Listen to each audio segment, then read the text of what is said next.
Assalamualaikum dear students, hope you will be fine. This is our lecture number 3 and we will continue our lesson number 1, and the topic we have respiratory system, and respiratory system are present on page number 7 of your textbook.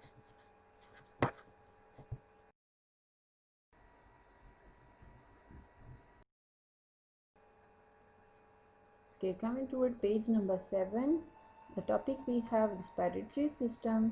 respiratory system से पहले हमने disorder of digestive system में last topic पे ख़त्म किया था, constipation पे अपना lecture number 2. Now we will continue our lecture number 3 with the new topic, and that is respiratory system. So what is respiratory system? A biochemical process in living organism involving the production of energy from glucose or other food molecules is called respiration.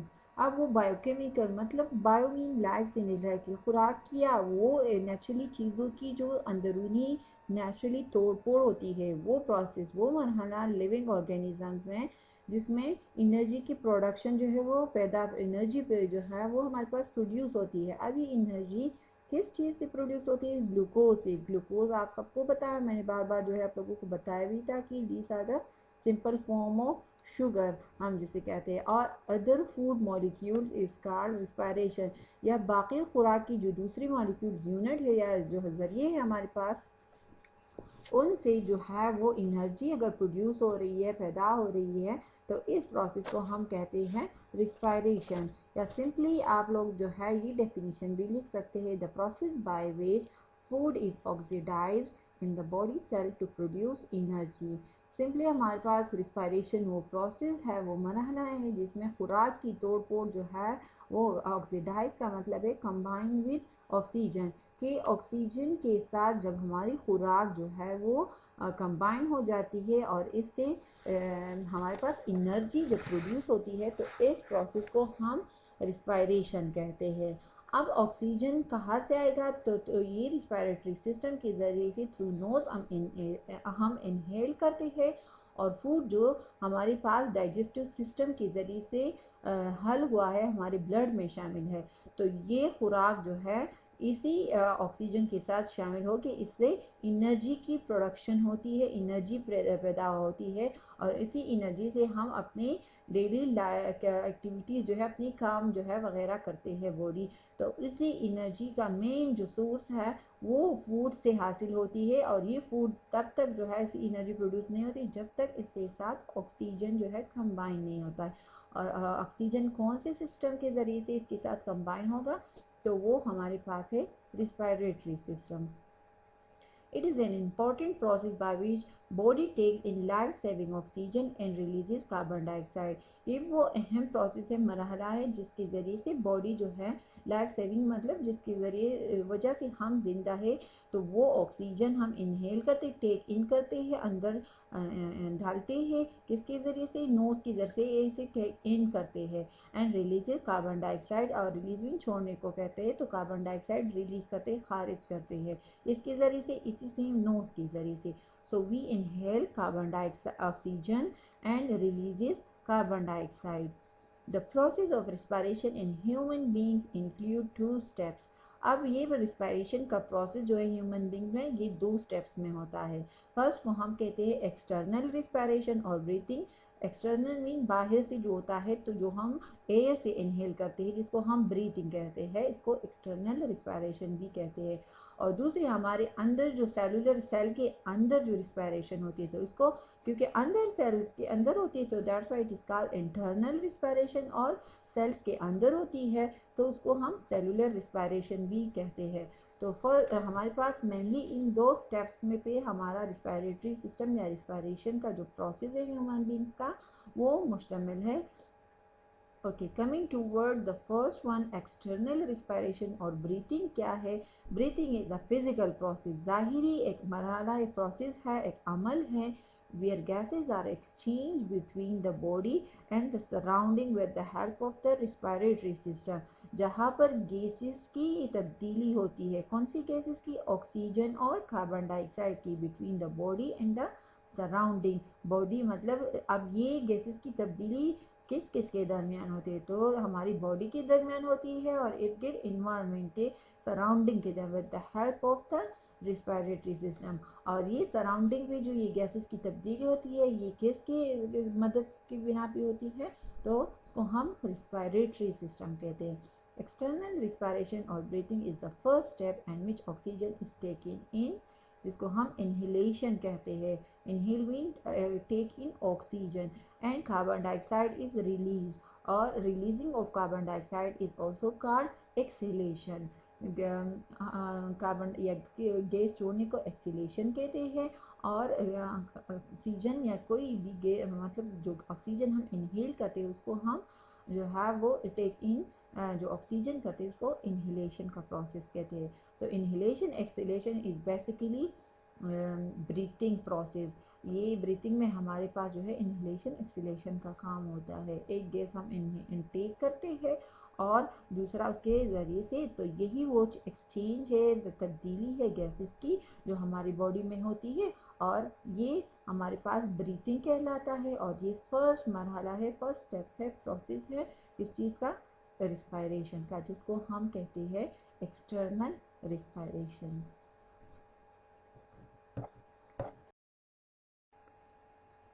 Coming toward page number 8, during the breathing process, the air passes through the nose, larynx, trachea, bronchi, alveoli, and enters into the lungs. ये वो तमाम parts है। इस diagram में आप लोगों को सारे दी शो भी किए गए हैं जो हमारे पास रिस्पायरेटरी सिस्टम के मेन ऑर्गन्स है, जहाँ से स्टार्ट होके लंग्स पे एल्वियोलाई के लास्ट पॉइंट पे हमारे पास ये रिस्पायरेशन का प्रोसेस जो है कंप्लीट होता है। तो नोज के ज़रिए से जाता है, फिर लैरिक्स हमारे पास दूसरा इसका स्टेप है जो ट्यूब है, फिर ट्रैकिया जिसको विंड पाइप कहते हैं, तो फिर ट्रैकिया से पास होकर ब्रोंकाई। ब्रोंकाई क्या है, ये ट्रैकिया से जो दो मेन ब्रांचेस यहाँ पर गई हैं, सिंगुलर इसका एक ब्रोंकस भी कहते हैं। तो फिर ब्रोंकाई के बाद ब्रोंक्यूल्स है, जो लंग्स पे हमारे पास छोटे छोटे बहुत सारी टाइनी रगे या ब्रांचेस गई हुई है जिसको ब्रोंक्यूल्स कहते हैं। और फिर हर एक ब्रोंक्यूल्स के एंड पे सेक लाइक बबल लाइक स्ट्रक्चर्स होती है जिसको हम एल्वियोलाई कहते हैं, और एंटर्स इनटू द लंग्स। और ये तमाम जो ब्रोंक्यूल्स एल्वियोलाई है ये कहाँ पर मौजूद है, ये हमारे लंग्स पे मौजूद हैं। Following are the major organs of breathing system. Following जो हमारे पास नीचे दी गई तमाम जो है ब्रीथिंग सिस्टम के, रेस्पिरेटरी सिस्टम के मेजर ऑर्गन्स है, अज़ा है, पार्ट्स है। Coming to the first one, the nose consists of two cavities called nostrils. Nose जो है, आप फर्स्ट वन नोज की तरफ आते हैं, नोज जो है दो कैविटी सुराखों पे मुश्तमिल है जिसे हम नोस्ट्रिल्स कहते हैं, नथनी जिसे कहते हैं। The nostrils will remain moist due to the presence of mucus. Mucus किसे कहते हैं, बलगम जिसे कहते हैं। तो ये नोस्ट्रिल नथनी हमारे पास मॉइस्ट नमदार रहती है, किसकी वजह से, बलगम की वजह से, इसकी मौजूदगी की वजह से। As air enters the nostril, it become moist and warm. जैसे ही हवा जो है एयर हमारे इस नथनों के ज़रिए से, नोस्ट्रिल्स के ज़रिए से अंदर जाती है तो ये मॉइस्ट नमदार हो जाती है वो, और साथ साथ में गर्म भी हो जाती है। The hairs in the nostrils capture dust particles from the air inhaled and clean it. Hair जो है हमारी नोज़ पे जो हेयर मौजूद है, अब ये एज अ फ़िल्टर काम करती है। किस तरह फ़िल्टर, क्योंकि डस्ट में हमारे पास जो है इस एयर में डस्ट भी होता है, डस्ट पार्टिकल्स होते हैं ना, तो उस डस्ट पार्टिकल्स को जो है ये वहाँ पर स्टॉप कर देता है और बिल्कुल प्योर क्लीन एयर जो है वो हमारे पास अंदर नेक्स्ट ऑर्गन में चला जाता है, जिसको हम कहते हैं लैरिक्स। लैरिक्स और साउंड बॉक्स भी इसको कहते हैं, is located in the neck. बिल्कुल हमारे गर्दन में जो है लैरिक्स मौजूद है। It contains vocal cord which are sound producing organs. ये जो हमारे पास इस तरह यहाँ पर एक साउंड बॉक्स भी जो है मौजूद है, लोकेटेड मौजूद है हमारी, जिसको हम vocal cord, it contains vocal cord which are sound producing organ. Vocal cord क्या है, इस लैरिक्स में एक वोकल कार्ड है, जिसको वोकल कार्ड अब हमारे पास क्या है, तो ये साउंड जहाँ से प्रोड्यूस होता है उसको हम वोकल कार्ड कहते हैं, जो उभार सा हमारे इस नेक पे, गर्दन पे मौजूद है। Air from the nose passes through the pharynx and to the larynx before it enters the trachea.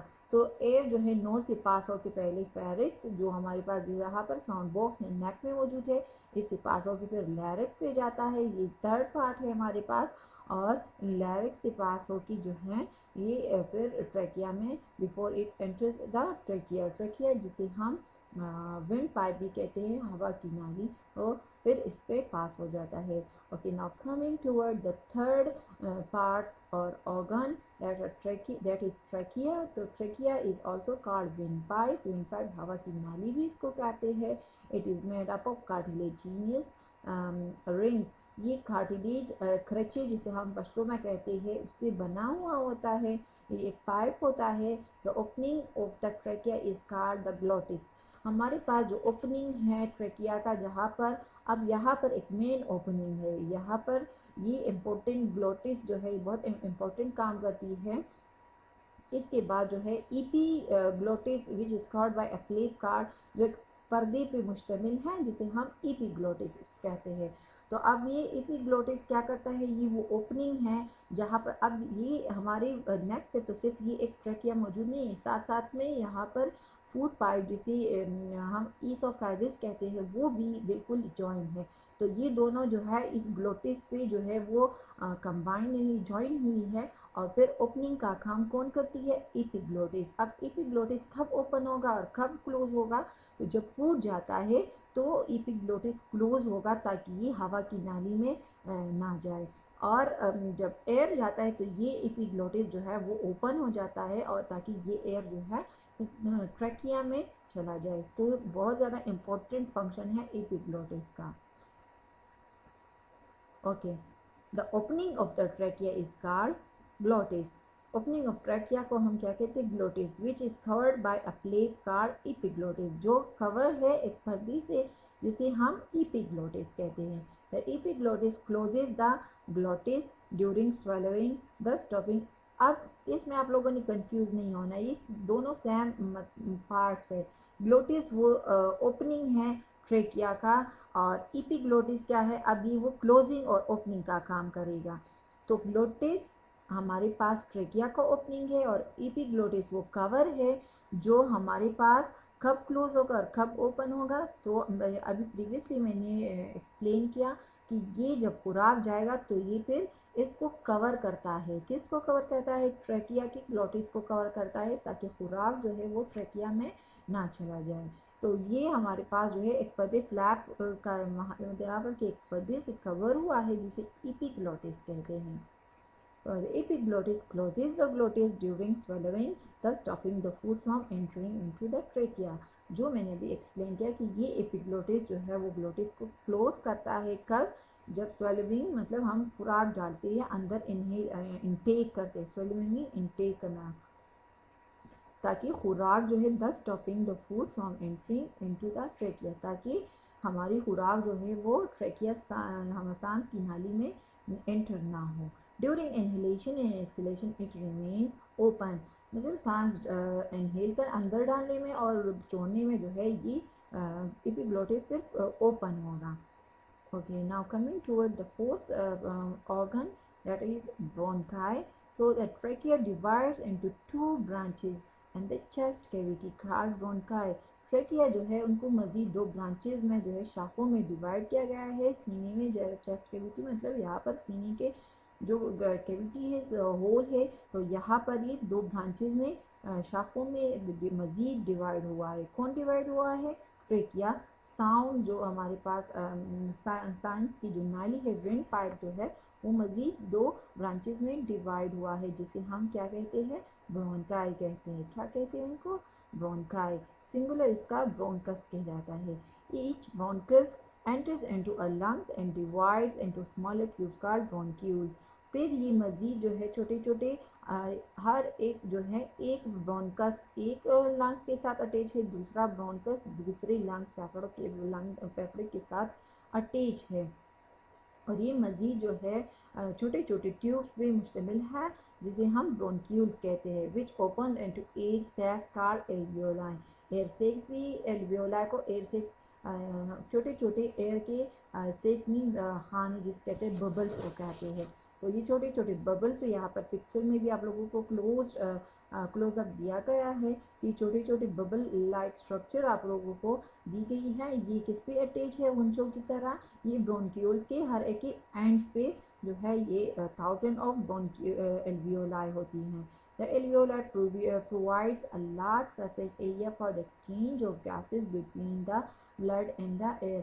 ये बहुत इम्पॉर्टेंट फंक्शन जिस तरह विलाई हमारे पास डाइजेस्टिव सिस्टम में उस पर ब्लड कैपिलरीज मौजूद थी और खून डायरेक्टली जो है हमारे फूड उसमें शामिल हो जाता है। सेम यहाँ पर जो है इस पर भी बहुत सारी थाउजेंड ऑफ ब्लड कैपिलरीज छोटे छोटे जो हैं इस एल्वियोलाई पे मौजूद है। और यहाँ पर गैसेस की तब्दीली एक्सचेंज कहाँ पर होती है, यहाँ पर एल्वियोलाई पे होती है, between the blood and the air.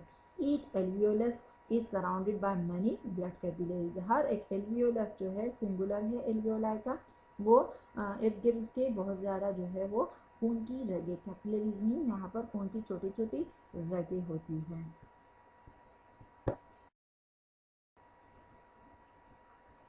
Okay, now coming toward the page number 9 and the last topic we have lungs. तो lungs हमारे पास क्या है, pair of hollow spongy organ है located in the chest cavity on either side of the heart। दोनों side की जो heart की जो दोनों साइड है उस पर जो है ये हमारे पास लंग जो है पेपरे मौजूद है। ये एक स्पॉन्जी ऑर्गन है और ये चेस्ट कैविटी पे जो है मौजूद है। Lungs are connected to the pharynx by the trachea. Lung जो है वो फेरिक्स के साथ फिर ट्रैकिया तक ये गया हुआ है, मतलब इसके साथ अटैच है। Each lung consist of around 700 million alveoli. और हर एक लंग जो है वो अलग अलग कितने एल्वियोलाई पे मुश्तमिल है, 700 मिलियन एल्वियोलाई एक लंग्स पे जो है वो मौजूद है। एक्सचेंज ऑफ गैसेस आकर inside the alveoli which are surrounded by blood capillaries. और गैसेस की तब्दीली जो है वो एल्वियोलाई के अंदर होती है, जो ब्लड कैपिलरीज के मतलब इर्द गिर्द जो है हर एक एल्वियोलाई पे बहुत सारी जो है खून की रगे शामिल है।